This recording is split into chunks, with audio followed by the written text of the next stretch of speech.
Bonsoir à tous. Nous voici donc arrivés au terme de notre série de conférences de la semaine de Pâques. En ce dimanche matin, heureux donc de vous accueillir aussi nombreux pour la finale de nos rencontres. J'ai choisi de vous lire non pas le récit classique de la résurrection, mais l'enseignement doctrinal qui s'y rapporte. C'est pourquoi je vais vous lire, une lecture assez longue, dans la première épître de l'apôtre Paul aux Corinthiens au chapitre 15. C'est le récit de base. Voici ce que nous y trouvons, dû à la plume même de l'apôtre inspiré. En réalité, c'est Dieu qui, par le Saint-Esprit, parle au travers de Paul, qui nous dit « Je vous rappelle l'évangile que je vous ai annoncé, que vous avez reçu, dans lequel vous avez persévéré et par lequel vous êtes sauvés, si vous le retenez tel que je vous l'ai annoncé, autrement vous auriez cru en vain. Je vous ai enseigné avant tout, comme je l'avais aussi reçu, que Christ est mort pour nos péchés selon les Écritures, qu'il a été enseveli et qu'il est ressuscité le 3e jour selon les Écritures, qu'il est apparu à Pierre, puis aux 12, ensuite il est apparu à plus de 500 frères à la fois, dont la plupart sont encore vivants, et dont quelques-uns sont morts. Ensuite il est apparu à Jacques, puis à nous tous les apôtres. Après eux tous, il est apparu à moi comme à l'avorton, car je suis le moindre des apôtres. Je saute au verset 12. Or, si l'on prêche que Christ est ressuscité des morts, pourquoi quelques-uns parmi vous disent-ils qu'il n'y a pas de résurrection des morts? S'il n'y a pas de résurrection des morts, Christ non plus n'est pas ressuscité. Et si le Christ n'est pas ressuscité, notre prédication est donc vaine, et votre foi aussi est vaine. Il se trouve même que nous sommes de faux témoins à l'égard de Dieu, puisque nous avons témoigné contre Dieu qu'il a ressuscité le Christ, tandis qu'il ne l'aurait pas ressuscité. Car si les morts ne ressuscitent pas, Christ non plus n'est pas ressuscité, et si Christ n'est pas ressuscité, votre foi est vaine, vous êtes encore dans vos péchés, et par conséquent aussi, ceux qui sont morts en Christ sont perdus. Si c'est dans cette vie seulement que nous espérons en Christ, nous sommes les plus malheureux de tous les hommes. Mais maintenant, Christ est ressuscité des morts. Il est les prémices de ceux qui sont morts. Car puisque la mort est venue par un homme, c'est aussi par un homme qu'est venue la résurrection des morts. Et comme tous meurent en Adam, de même aussi, tous revivront en Christ, mais chacun en son rang. Christ comme prémisse, puis ceux qui appartiennent à Christ lors de son avènement, ensuite viendra la fin. Je passe encore pour abréger au verset 51, voici je vous dis un mystère, nous ne mourrons pas tous, mais tous nous serons changés en un instant, en un clin d'œil, à la dernière trompette. La trompette sonnera, et les morts ressusciteront incorruptibles, car il faut que ce corps corruptible revête l'incorruptibilité et que ce mortel revête l'immortalité. Alors s'accomplira la parole qui est écrite, la mort a été engloutie dans la victoire, ô mort, où est ta victoire, ô mort, où est ton aiguillon? Nous allons interroger l'histoire et lui demander ce qu'elle dit des grands hommes qui ont joué un rôle important dans l'histoire du monde. L'histoire nous dit qu'ils sont morts et qu'ils ne sont pas ressuscités. Prenez Confucius, dont les principes de philosophie font encore loi en Extrême-Orient, il est mort et il n'est pas ressuscité. Bouddha qui l'a suivi est mort et il n'est pas ressuscité.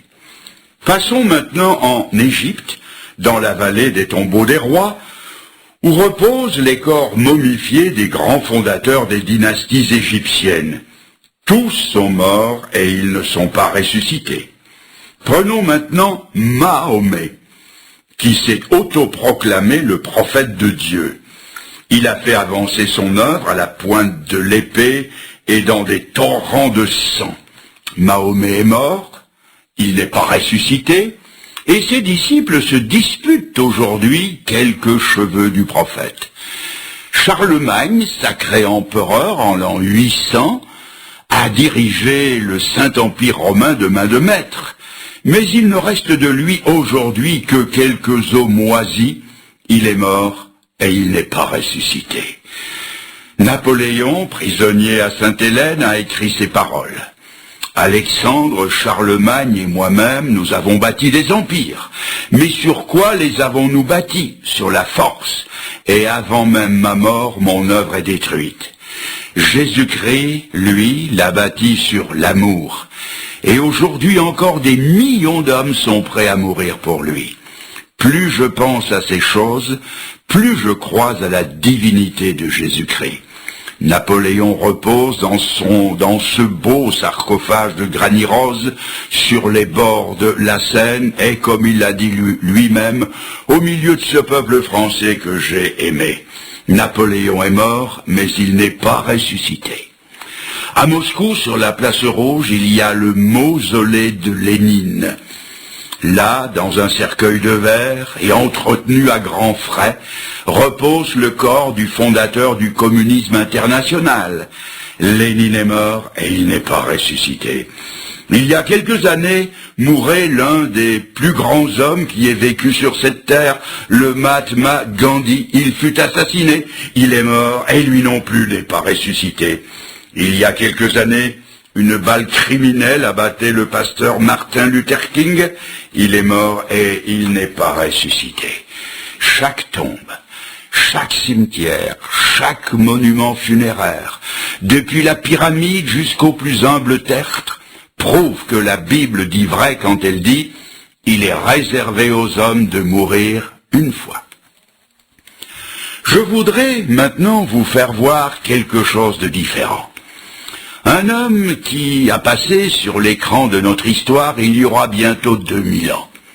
Il allait de lieu en lieu, faisant du bien à tous, rendant la vue aux aveugles, l'ouïe aux sourds, le mouvement aux paralytiques, et prêchant le royaume de Dieu.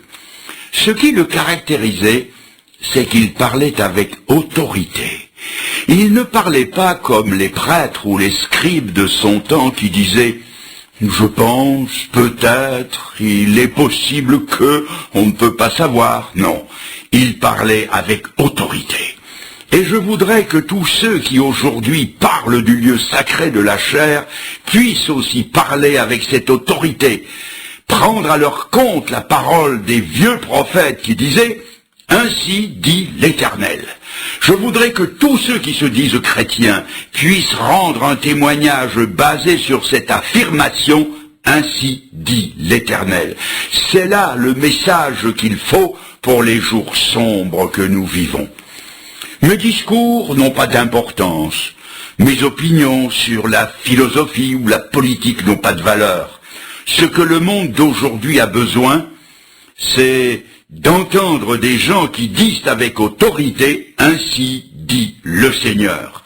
Ce que le monde d'aujourd'hui doit savoir, c'est ce que contient le livre.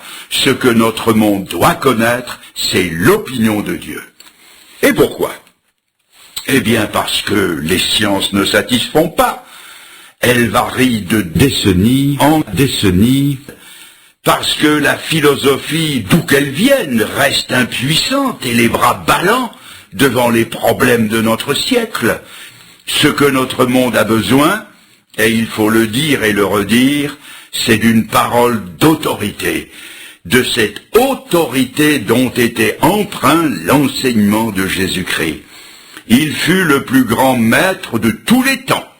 Un philosophe américain écrivait il y a quelque temps que quand il arrivait à écrire l'histoire du monde, il était obligé de donner la première place à Jésus-Christ de Nazareth. Pourtant, il ne croyait ni à Dieu ni à la divinité de Jésus-Christ. Mais quand il écrivait l'histoire, il ne pouvait comparer personne à Jésus-Christ parce que aucun autre grand homme n'a influencé le monde comme il l'a fait. Je voudrais maintenant que nous le suivions à la fin de sa carrière. Après avoir passé 33 ans sur cette terre, dont 3 ans et demi d'un ministère effectif, les hommes en ont eu assez de lui. Ils ne supportaient plus les vérités qu'il leur disait. Ils l'avaient bien acclamé au début, espérant qu'il allait bouter les Romains dehors de Palestine. Mais au lieu de sortir les Romains, c'est de leur péché à eux qu'ils voulaient les sortir. Et cela, ils ne l'ont pas supporté. Tout à la fin de sa vie, une nuit, dans le jardin dit de Gethsémané, où il avait l'habitude de se rendre avec ses 12 disciples, il s'est éloigné d'eux, de la distance d'un jet de pierre, il s'est mis à genoux, il a mis sa tête contre terre, et il s'est mis à supplier, « Père, s'il est possible que cette coupe passe loin de moi sans que je la boive, toutefois, non pas ma volonté, mais la tienne. » Puis des hommes sont venus, c'étaient des soldats, des badauds, des magistrats, des prêtres, avec des épées, des lanternes et des bâtons, et avec à leur tête le traître Judas, qu'il a embrassé, vendu et trahi pour 30 misérables pièces d'argent. Ensuite, on l'a conduit devant le tribunal juif, mais comme les Juifs n'avaient pas le pouvoir de le condamner à mort, on l'a livré au procurateur romain Ponce Pilate, qui s'est rendu compte qu'il était livré par envie, sans qu'il y ait de motif pour le condamner à mort. En un premier temps, Ponce Pilate a essayé de le sauver. Il a pris un criminel nommé Barabbas, il a mis Jésus d'un côté, la canaille de l'autre, et il a dit au peuple, « Lequel voulez-vous que je vous relâche ?» C'est à peine croyable, mais ils ont tous dit, « Relâche-nous Barabbas. » Aujourd'hui, vous aussi, vous devez faire un choix. Vous devez choisir entre Jésus-Christ et Barabbas, entre Jésus-Christ et l'amour de l'argent, Jésus-Christ et le péché, Jésus-Christ et les faux plaisirs du monde, Jésus-Christ et la pornographie, entre la parole de Jésus-Christ et la parole de l'horoscope, choisir entre Jésus et tout ce qui vous barre l'entrée du royaume de Dieu. Pilate l'a lâchement laissé condamner au supplice des maudits. On l'a conduit en dehors de la ville comme un pestiféré, comme quelqu'un dont on ne veut plus. Et là, on a basculé son corps sur une croix qui était par terre. Dans les mains, dans les pieds, on lui a enfoncé des gros clous de fer forgé, et on a dressé la croix. Et il est resté là pendant 6 heures. Après 3 heures de ce supplice physique, tout à coup, en plein midi, le soleil est parti. Une nuit contre nature a envahi la terre.